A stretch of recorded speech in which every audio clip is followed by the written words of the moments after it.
احتیاطاً ہماری جماعت نے انصاف غیر فورم جو ہمارے وکلاء ہیں ان کے ذریعے ہم نے ڈائریکشن دی ہے کہ پورے پنجاب میں سیشن عدالتوں میں پٹیشن ہمارے وکلاء کریں گے، بلکہ ابھی تک ہو چکی ہوں گی کہ جس ضلع سے ہمارا ورکر آئے گا، ووٹر آئے گا، سپورٹر آئے گا، گاڑیوں میں آئے گا، وہ کوئی فلائنگ کوچ میں بیٹھ کے آئے گا، کوئی اس کو نہ روکے، کیونکہ یہ پیسفل ایکٹیویٹی ہے۔ NOC ہمارے پاس موجود ہے اور اس ملک میں آئین موجود ہے اور جمہوری عمل ہونا، جلسے پہ جانا یہ ان کا آئینی حق ہے۔ تو میں کارکنان کو پنجاب میں، پورے پاکستان میں کہنا چاہتا ہوں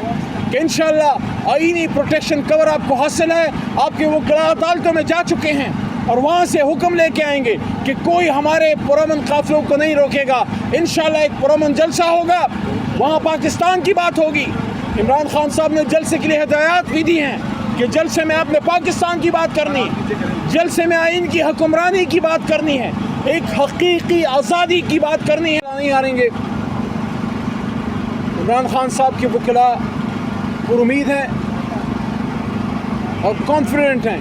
کہ جس طرح ہر ایک کیس میں عمران خان صاحب کو اللہ تعالیٰ نے عزت دی ہے، اور یہ جیل میں جانا، یہ تکلیف کا سہنا، اس سے عزت کم نہیں ہوتی، اس سے عزت بڑھتی ہے۔ شرم کی بات تو تب ہو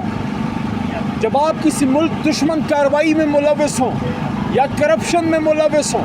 یا اخلاقی جرائم میں آپ کو جیل ہو۔ ملک کے لیے، قوم کے لیے، اپنے دین کے لیے، اپنے اصولوں کے لیے تو خوش قسمت لوگ ہوتے ہیں جن کو اللہ تعالیٰ امتحان کے لیے چنتا ہے۔ یہ امتحان ہے عمران خان پہ، یہ امتحان ہے اس پوری قوم پہ، لیکن اللہ کی مدد سے اس امتحان سے ہم نکلیں گے۔ جس طرح سائفر کیس سے عمران خان صاحب کو اللہ نے عزت دی، کیس ختم ہوا، جس طرح توشہ خانہ کے کیس سے اللہ تعالیٰ نے عمران خان صاحب کو عزت دی اور وہ کیس ختم ہوا، اور ساتھ ہی ساتھ عدت کا ایک بہت ہی فضول قسم کا اور قابل اعتراض کیس، جو اخلاق سے گرا ہوا کیس انہوں نے بنایا تھا عمران خان صاحب اور ان کی اہلیہ کے خلاف، وہ کیس بھی ختم ہو گیا۔ تو کتنے کیس کریں گے؟ جتنے کیس کریں گے اس میں اللہ تعالیٰ حق کی جیت دے گا، لیکن حق کی جیت آنے میں تھوڑا سا وقت ہوتا ہے۔ اللہ کی ایک سنت ہے، ہم تو انبیاء کرام کے پیروں کی خاک بھی نہیں ہیں، لیکن امتحانات تو انبیاء کرام پہ بھی آئے ہیں، بڑے بڑے لوگوں پہ آئے ہیں، تو امتحان کے بغیر کامیابی نہیں ہے۔ لیکن اللہ خود کہتے ہیں کہ ہر تکلیف کے ساتھ آسانی ہے۔ فَإِنَّ مَعَ الْعُسْرِ يُسْرًا إِنَّ مَعَ الْعُسْرِ يُسْرًا، ہر تکلیف کے ساتھ آسانی ہے۔ یہ ملک کوئی ہمیں آسانی سے مل گیا تھا؟ اس ملک کے لیے قربانیاں نہیں دیں، اس کو بچانے کے لیے روز قربانیاں نہیں دے رہے، بے شمار شہادتیں نہیں ہو رہی، تو ہر تکلیف کے ساتھ آسانی ہے۔ 8 ستمبر کو جو ہمارا جلسہ ہے اس کے بارے میں عمران خان صاحب پوچھ رہے ہیں، وہ اس کے بارے میں پر امید ہے انشاءاللہ کہ 22 اگست کو جو جلسہ ہم نے حکومت کے اور ذمہ دار جو بھی حلقے ہیں، جب ہماری لیڈرشپ سے رابطہ ہوا اور ان کو ریکویسٹ کی گئی کہ ملک میں اس سے سیکیورٹی کے مسائل بن سکتے ہیں،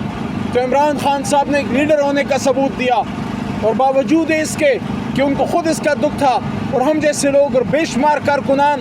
ان کو اس کا ایک جذباتی صدمہ پہنچا کہ ہمارا جلسہ مؤخر ہوا، لیکن عمران خان صاحب نے ملک کی خاطر یہ مشکل قدم اٹھایا، دل پہ پتھر رکھ کے۔ لیکن اب ہم توقع رکھتے ہیں کہ جس گڈ جیسچر میں عمران خان صاحب نے بڑے دل کا ثبوت دیا تھا اور 22 اگست کا جلسہ مؤخر کیا تھا تاکہ کوئی امن و امان کا مسئلہ نہ ہو، کیونکہ ختم نبوت کے مسئلے پہ ہماری مذہبی برادری آئی ہوئی تھی، سپریم کورٹ کے باہر تھے، تو اب جو ایک کمٹمنٹ ہوئی ہے ہم سے، جو NOC ہمیں ملا ہے، ہم پر امید ہیں، توقع کرتے ہیں کہ یہ جلسہ، اس جلسے میں رخنہ نہیں ڈالا جائے گا، اس میں روڑے نہیں اٹکائے جائیں گے، لیکن اس کے باوجود ہم کہنا چاہتے ہیں کہ جلسہ انشاءاللہ ہوگا، جلسہ انشاءاللہ ہوگا اور پرامن ہوگا، اور عمران خان صاحب کو بتائیں گے کہ آپ جب جیل میں تھے تو آپ نے جو ٹریننگ اپنے کارکنان کو دی ہے، اپنے ووٹر ورکر سپورٹر کو دی ہے، وہ کسی عہدے کی لالچ میں نہیں، وہ کسی وزارت MNA MP شپ کے لالچ میں نہیں، کیونکہ MNA MP تو چند لوگ بنتے ہیں. یہ جو کروڑوں ووٹر سپورٹر ہیں یہ تو صرف پاکستان سے محبت کرتے ہیں اور اس لیے عمران خان سے محبت کرتے ہیں. وہ ثابت کریں گے, بتائیں گے کہ خان صاحب آپ جب ہمارے درمیان ہوتے تھے اور جلد انشاءاللہ دوبارہ ہوں گے, لیکن آپ جب ہمارے درمیان ہوتے تھے اور آپ کے گرد ہم لاکھوں کی تعداد میں اکٹھے ہو جاتے تھے, آج آپ نہیں ہیں, اس وقت ہمارے بیچ میں جیل میں ہیں. ہم انشاءاللہ آپ کو ثابت کریں گے کہ آپ پیچھے کوئی ڈرپوک یا بغیرت لوگ نہیں چھوڑ کے گئے تھے. انشاءاللہ بہترین جلسہ ہوگا اور ہم نے ثابت کیا ہے. 1 مہینہ پہلے تقریباً جو ثوابی میں جلسہ ہوا ہے, آپ نے وہ لائنیں دیکھی ہوں گی کہ جلسہ ثوابی میں تھا اور گاڑیاں یہاں پہ اسلام آباد سے باہر موٹر وے پہ یہاں سے بلاک ہونا شروع ہوئی تھی. میلوں لوگ پیدل گئے تھے اور